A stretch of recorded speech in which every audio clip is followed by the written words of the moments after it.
সকলকে ছেড়ে চলে গেলেন, সেটা চোখের সামনে আমি বহুদিন ধরে দেখেছি এবং আমি নিজেও কিছুদিন আগে আমার বাবাকে হারিয়েছি।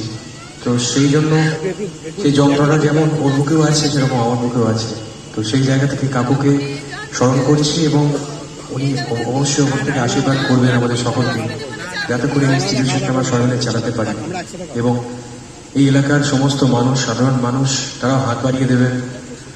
আর সব থেকে বড় কথা সুদীপ দেবটাকে বলে গেল, যেটা খুব গুরুত্বপূর্ণ কথা, যে আমরা শহরে অঞ্চলে অনেক কিছু সুবিধা পাই, কিন্তু বহরমপুর এই গ্রামাঞ্চলের দিকে এই এত সুবিধা কিন্তু হাতের কাছে নেই।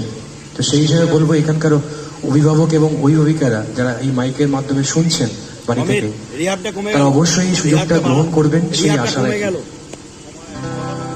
যে গানটা গাইব সেটা শ্রদ্ধেয় সলিল চৌধুরী মহাশয়ের একটা কম্পোজিশন।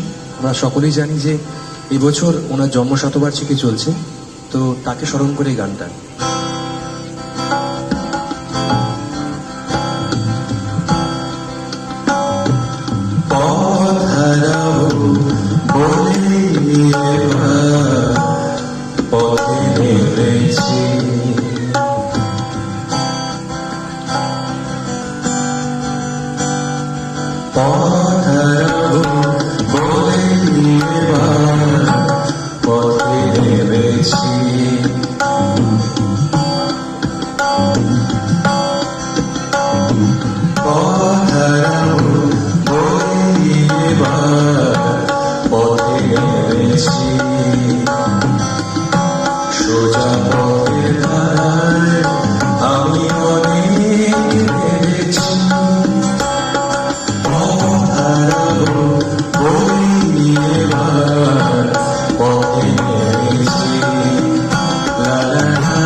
Oh